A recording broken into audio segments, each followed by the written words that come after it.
When Caitlin Clark comes to town, you break out the big boy arena. A huge WNBA tilt didn't quite live up to the billing. Disparity between Caitlin Clark and Angel Reese, we've established. She has attached herself so intimately to Caitlin Clark, but I do believe it's encouraging. Not that people would have bought those tickets in the first place. What was circled on the calendar as being a huge WNBA tilt that didn't quite live up to the billing because the star players were not in uniform. Yeah, that's right. The Indiana Fever coming to Chicago to take on the Chicago Sky. That is, of course, Caitlin Clark versus Angel Reese, the number one rivalry in women's basketball. And of course, as is custom, when Caitlin Clark comes to town, you break out the big boy arena and you try to cram as many fans into it as you possibly can. And that was the case here. The game at the United Center. Tickets were not cheap. And a game was played, but Caitlin and Angel were not on the court. They were, however, in attendance. Caitlin Clark signing autographs for the Chicago fans. She is an attraction wherever she goes, regardless of whether she is in uniform or not. And there she is before the game, making some memories for a lot of young fans taking time to sign autographs. You got to love to see it in any sport. I know that sports are big business. I know that money corrupts everything. I know that we played the video on this program of Kelsey Plum telling the guys that were waiting for her to sign cards outside of the hotel that she was turned off by it. But there's nothing more pure than an athlete engaging directly with real fans, particularly fans that are children and adolescents. Those are moments that they're going to remember forever, and Caitlin Clark continues to be the goodwill ambassador for women's basketball. Angel Reese, well, she was there too, also not in action, but, well, you know, wherever Angel goes, there's going to be some kind of action. It was Barbie Day at the United Center, and of course, she's got to do her pregame fashion show. I don't know if this is Barbie fashion or if this is just what Angel would wear on any other day, but there she is. We live truly in the stupidest fucking times. How did we ever watch basketball in the 70s, 80s, 90s, and beyond without getting the pregame fashion show? And I'm talking about the men too, who come rolling up wearing all kinds of crazy outfits or whatever. It's part of the spectacle. I guess it's part of the pageantry. It gives Angel Reese a chance to get the thing that she enjoys the most, even while she's injured, which of course is attention. The disparity between Caitlin Clark and Angel Reese, we've established that Angel Reese is Caitlin Clark's Bill Laimbeer. As I've said before, I've said Caitlin is Jordan, Angel Reese is Bill Laimbeer. She is relevant for the reason that Kelsey Plum got in the news recently, because she has attached herself so intimately to Caitlin Clark, going all the way back to when she pointed at the ring finger at LSU and became a villain, and then has denied that she was a villain while continuing to act villainous throughout much of her young pro career. Now, Caitlin Clark comes into your town and fills your building in a way that you can't fill it. I don't hold that against Angel Reese. It's not exactly news that Caitlin Clark is more popular than Angel Reese, because Caitlin Clark goes to every city in the WNBA and fills buildings that those teams cannot fill without her. That's just the reality of where the league is at right now. The reality for Caitlin Clark this year, however, is that her season on the court has been a disappointment. If you watch this program, you know that I'm a Caitlin Clark fan. I predicted that Caitlin Clark would be the WNBA MVP this year, and as it turns out, I'm going to be wildly wrong about that. And it's just the truth. Caitlin has not had a good season. She has been injured a lot. She's only played in 13 games to this point. 13 of the 24 games that have been played by the Indiana Fever has she been out there for. So she's barely been on the court more than half the time. And when she has been on the court, she has struggled. I want you to look at this game log. These are her last 7 games. And you can see there's a 2-week gap between June the 24th and July the 9th while she was out with an injury. She obviously is out currently and has been out for almost 2 weeks. But I want you to look at this. If I showed you this blindly and you did not see that it was Indiana and I left everything out except for just the stat lines there, you would not believe for a minute that this was Caitlin Clark. I did the math on this last night. She is 30 for 102 from the field over her last 7 games. That's 29% shooting, and that's not three-pointers. That's everything. She's shooting 29% from the field over her last 7 games, and over her last 7 games from three-point range, she's 7 for 49, which is 14%. So 29% from the field, 14% from 3. Look, everybody has bad runs. I'm not going to try to make this into more than it is, but that is not the Caitlin Clark that we expected to see this season. And maybe it is the injuries that are contributing to it. I don't know. But all I know is she has had trouble this year staying healthy. And when she's been healthy, with a few flashes of the brilliance that have shown through, the three-pointers, 3 threes in 38 seconds against the New York Liberty. I mean, clearly the talent is there. I'm still a Caitlin Clark believer, but Caitlin is having a little bit of a rough go here in her sophomore campaign, not just in terms of her health, and she had always been incredibly durable before this year as well. Remember, she never missed a game at Iowa, and she didn't miss a game during her entire rookie season. So a frustrating year for her in terms of injuries, and so far this year, a bit frustrating in terms of her play. I expect the second half of the season for Caitlin Clark to be better. The Fever, by the way, ended up winning the game. Kelsey Mitchell took over, and they took care of the Chicago Sky, no problem. My daughter was there. Hey, Bailey, I love you. I'm giving a shout out to my kid. Can I do that? It's my show. I can do that if I want to. There's my daughter. My oldest was there. It was Barbie jersey giveaway day, and you can see there that she cleaned up. Yes, my child is wearing a Chicago Sky Barbie jersey, and if you say something about it, we'll have a fucking fist fight. Okay? By God, it's her life. She's an adult. Those are her choices. And it is. And it looks good on her, too, for that matter. I don't think I could pull it off, but anyway, she said that the United Center was close to capacity.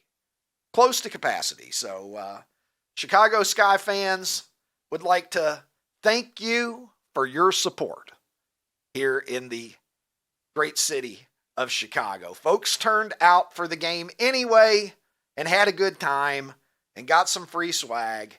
The WNBA, yes, Caitlin Clark is the absolute pinnacle of everything that happens in that league. Everything orbits around her.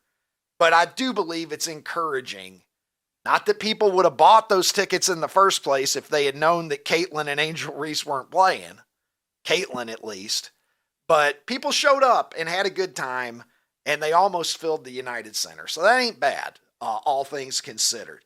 The Hall of Fame yesterday made it official and inducted into the museum Ichiro, C.C. Sabathia, Billy Wagner, and of course the late Dick Allen and the late Dave Parker. And there were some highlights from the induction ceremony that I'd like to touch upon. And one of them, I mean, perhaps for me, the most impactful was Dave Parker's son reading a poem that the Cobra himself had written some time ago. And rather than me trying to capture it, let's listen to the poet, as well as the Hall of Famer, the Cobra, Dave Parker. Here I am, 39, about damn time. I know I had to wait a little, but that's what you do with fine age wine. I'm a pirate for life, Wouldn't have it no other way. That was my family. Even though I didn't go on parade day, I love y'all. The Bucks own my heart. Because those 2 championships I got, y'all played in the first part. I'm in the hall now. You can't take that away. That statue better look good. You know I got a pretty face. Top tier athlete, fashion icon, sex symbol. No reason to list the rest of my credentials.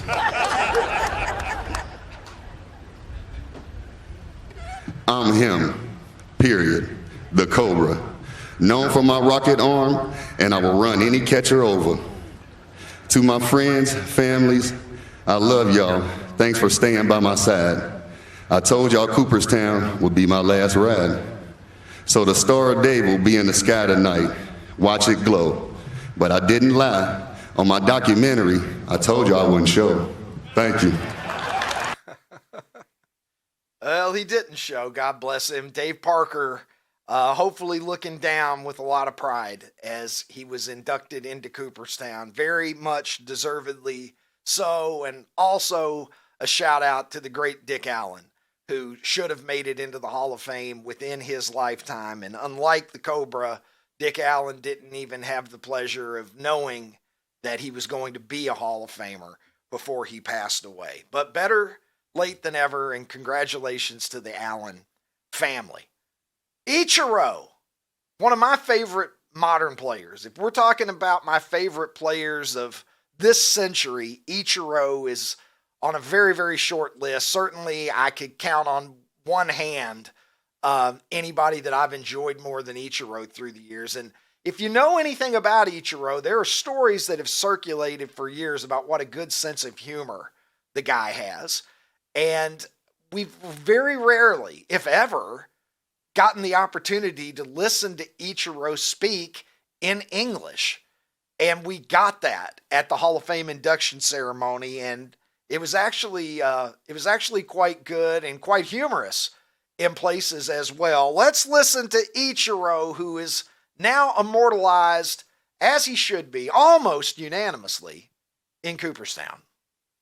Baseball taught me what it means to be a professional, and I believe that is the main reason I am here today. Not because my skills are better than others.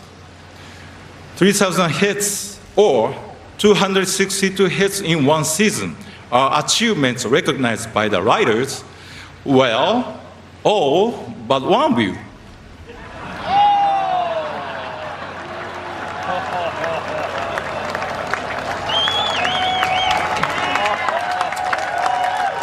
And by the way, the offer for that writer to have dinner at my home has now expired. Ichiro, who had at the time said that the one person didn't vote for him. And look, the Hall of Fame first ballot stuff, we really need to just, if you're a Hall of Famer, you're a Hall of Famer. There's been this idea going way back to the beginning that, well, you don't deserve it on your first go. And the only unanimous selection we've ever had in the history of the Hall of Fame by the writers is Mariano Rivera. I think Jeter missed it by one. Now Ichiro misses it by one. They're the others who have come the closest. But 23 people didn't vote for Willie Mays. Something like 10 or 11 didn't vote for Ted Williams. Hank Aaron was somewhere around that number of 10 as well, if I recall correctly. So the writers are coming closer now to getting it right. But this whole idea, can you imagine not voting for Willie Mays when he was eligible for the Hall of Fame? So that ridiculous shit needs to be let go of.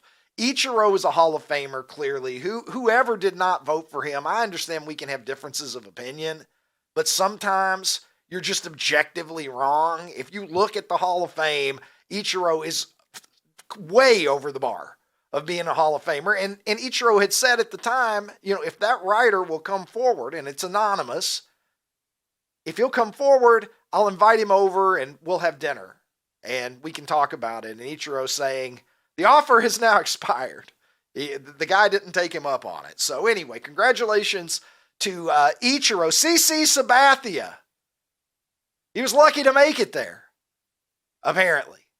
Have a look at this. Car broke down on the way to Cooperstown. Anyone headed that way? Is this true, by the way? Is he playing, or did his car really break down? Do we know, Jared?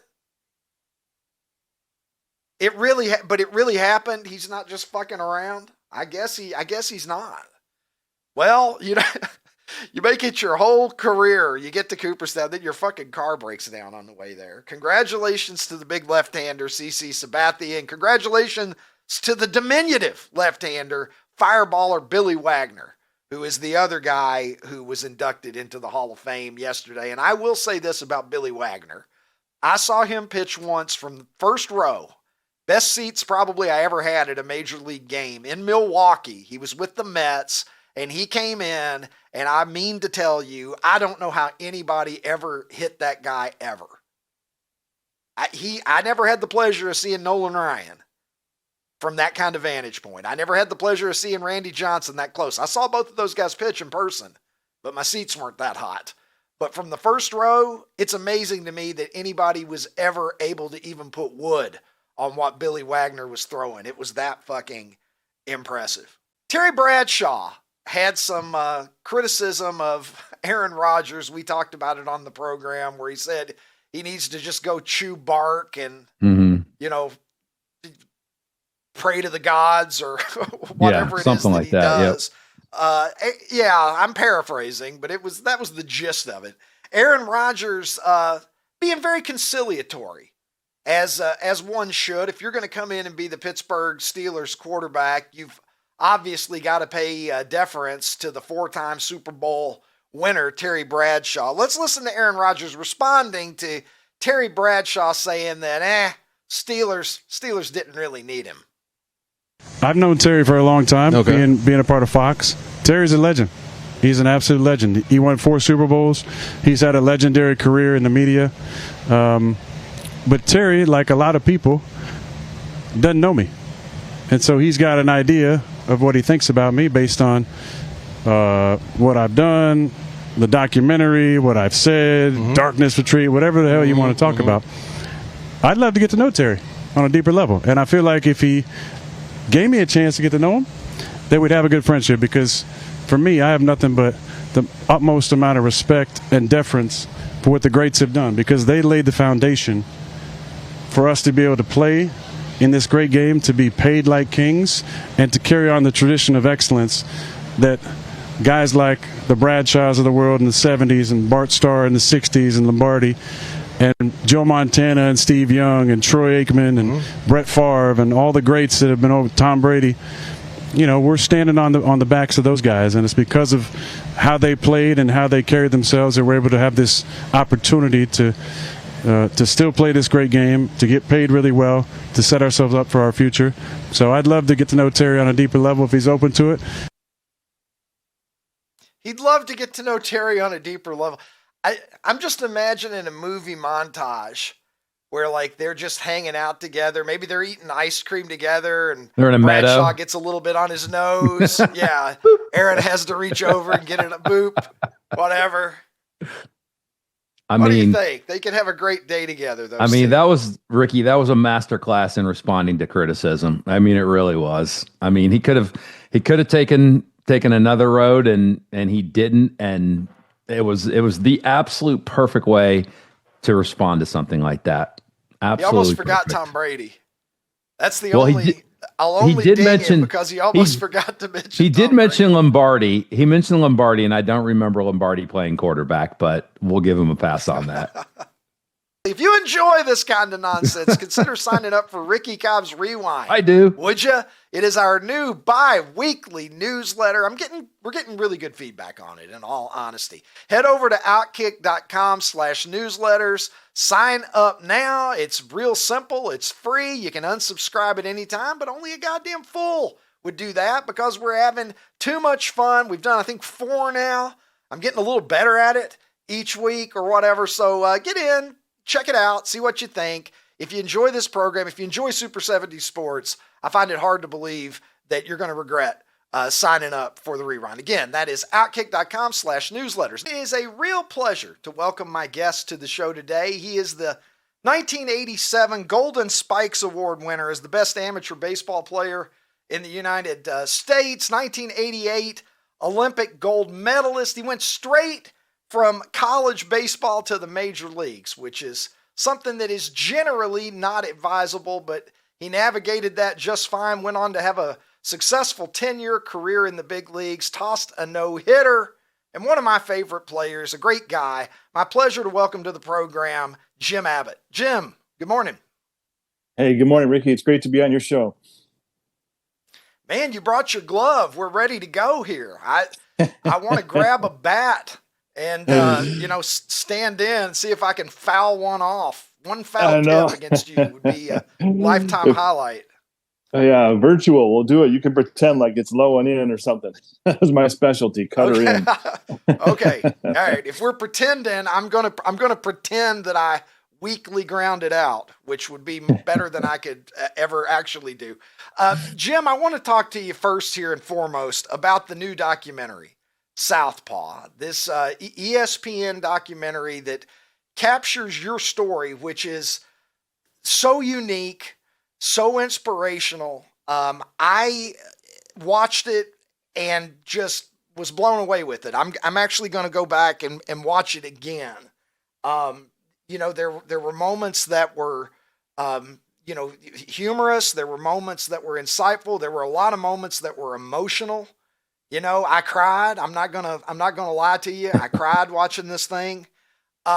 What was it like for you to sit down and go back through the process that it must have been to do this story so well and to reflect on everything from your early childhood all the way up through what your purpose in life is now? Yeah, thanks for that, Ricky. I was reluctant at first when the folks. I'm a big ESPN documentary fan, whether it's 30 for 30s or E60.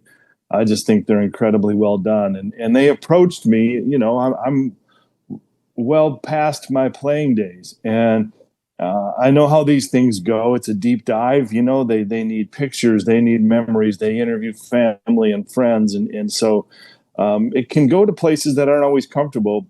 But I trusted them. Jeremy Schaap was the interviewer, a guy named Mike Farrell, and I trusted the direction that they would take, and I tried to be as honest as I could. I think sometimes a little separation from your playing days allows you a little bit of freedom to say things that you wouldn't have said, that you're not as protective as you once were. So I think the end product is kind of honest. It's revealing. It was emotional for me too, to be honest. The first 3 times I saw it, I had to hide my eyes. There was just so much going on behind the scenes from my career. So many kids, so many families. I just didn't realize how many people were watching. Yeah, it was eye-opening for me because as we were talking about during the break, you were on my old podcast 8 years ago, and you followed me on Super 70s for a long time. I mean, we've been, acquaintances for probably going back close to a decade. And I obviously was a big fan of yours back in the day anyway. I remember very well when you were at Michigan, when you got drafted, when you jumped straight to the major leagues. I mean, so much of your life, Jim, has been about beating the odds, I think. Even in just going from, because it's not just that like you became an outstanding pitcher under the circumstances. Of course, for those who don't know, Jim was born without a right hand. And so you went through a, very different set of circumstances than most, blue chip prospects go through. And then to jump from college straight to the big leagues on top of it, all of these things. So Jim, I want to go back to the beginning here with you. When you were a little kid, I was taken. One of the things I did not know in the documentary was that you wore the prosthetic hand, kind of the old style hook style hand initially when you went to kindergarten. Can you talk just a little bit about sort of your evolution and the evolution of your parents in how you and your family were going to approach life in light of the circumstances that you were born with? Yeah, so my parents were my heroes. They were very young. And when you're young at home and missing a hand, they're going to do everything they can to try to find a creative way to help you get through life. Right. And doctors were telling them there's this hook that you can strap onto your arm, and it may help you pick things up or hold things or do things in a kitchen or a classroom. So I got fitted for that. And, it looks like something out of your Twitter. It looks like something a little medieval almost. But it was so rudimentary. It was so heavy. It was so awkward. I did wear it to kindergarten my first day. I think I wore it for a little while after that. And that was the first time that I realized that I was different, because you grow up under your parents' roof and you play with kids you see every day in the street. And it's not until I walked in that classroom with a bunch of strangers having this big prosthetic hook on my hand, there were just so many awkward glances and just the difference, hit me very, very hard and very, very quickly that first day of school.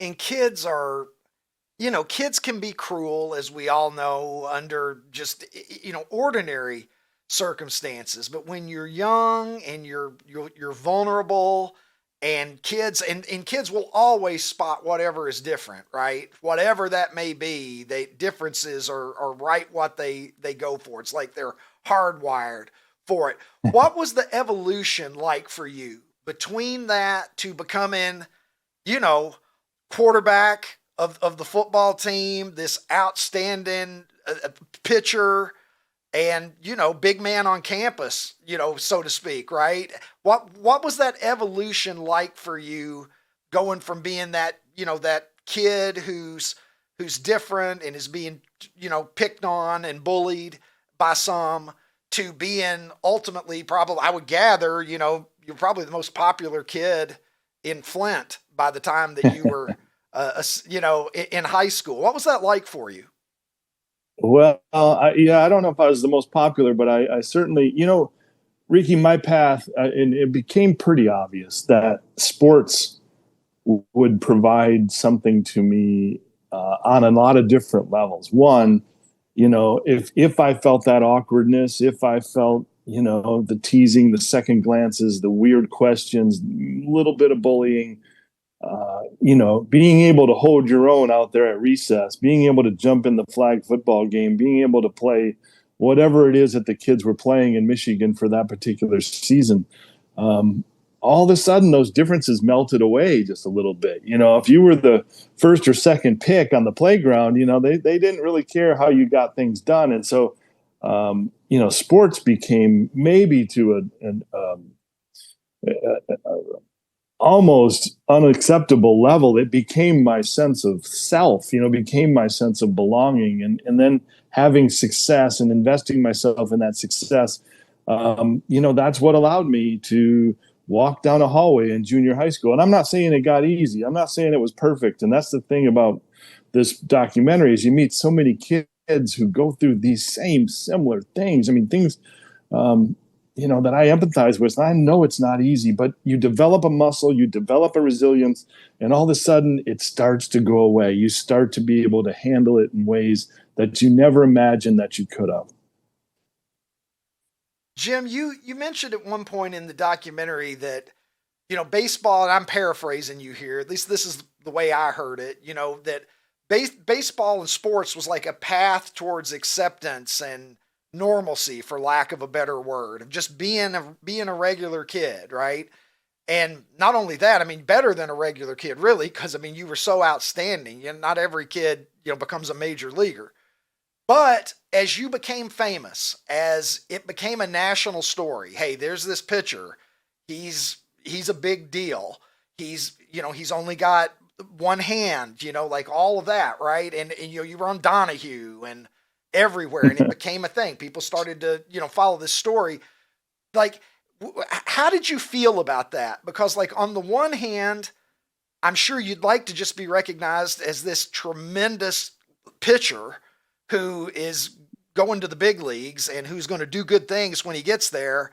But yet your story became, the mechanism through which pretty much every news story, that I saw back in those days, it was all through the prism of your situation.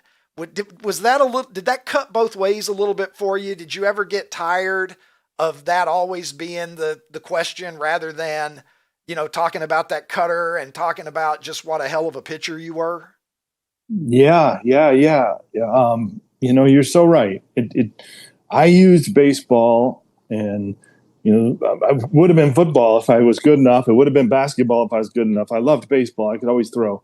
But it was my way of trying to move past the label. I don't think that any of us wants to have an opinion or a judgment formed in just what our outside appearance conveys. And so I fought against that for a long time. Hey, I'm more than just this. I'm more than just the one-handed player. I'm more than the one-armed player. I mean, they thought of every name in the book, right?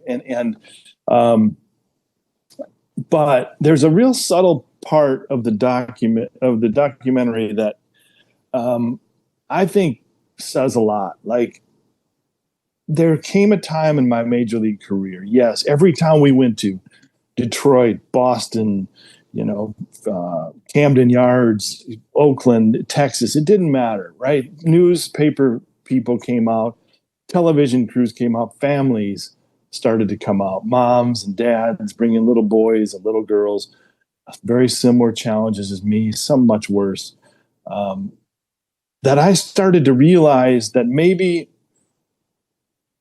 there's an accountability to that. Maybe that yes, I wanted to be the best possible baseball player I could be. I thought if I could be a role model, it's because I was good.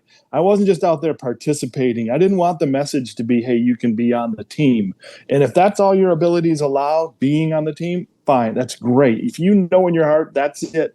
But I knew in my heart that more was available. And so that was my number one priority. When I got up in the morning, I worked hard to do that. But I did start to see Tim Brown, who wrote a book with me, and he's great in the documentary. He says Jim changed because he knew he had to change. And I think he's right, although I didn't always understand that the change was happening, that so many people were watching, and that I couldn't keep running for a label if people were getting something out of it.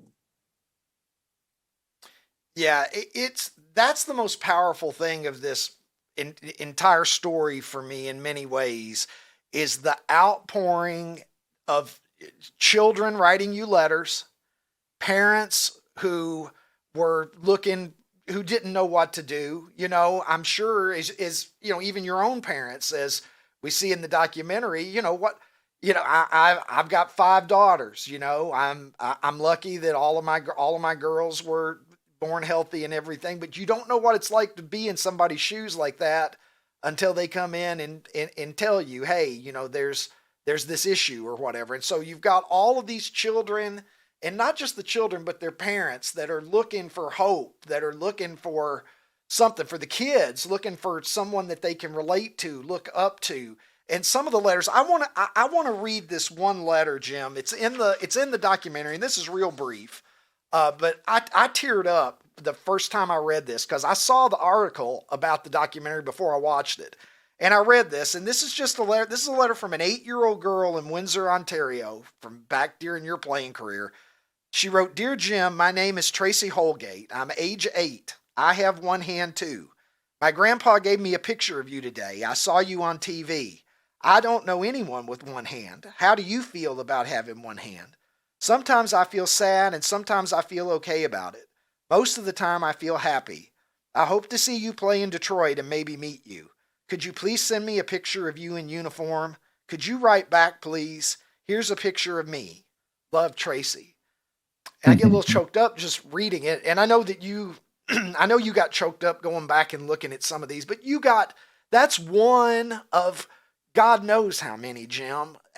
Can you talk to me a little bit more about how you took on that responsibility and that role of more than just signing an autograph, more than just posing for a picture, you really took it upon yourself to try to touch these children's lives and their parents' lives in a way that was tangible.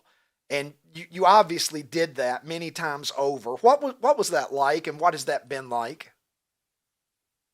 Boy, that was a poignant moment in the documentary when that letter was read. And I spoke with Tracy Holgate last weekend because it just blew my mind when they showed her today with her family in Ontario. She's got a beautiful family and a husband, married. She's a teacher, and she's so well spoken. And after all these years, we connected. And I guess that's the thing, Ricky. Every one of these kids, I came to learn, loved something.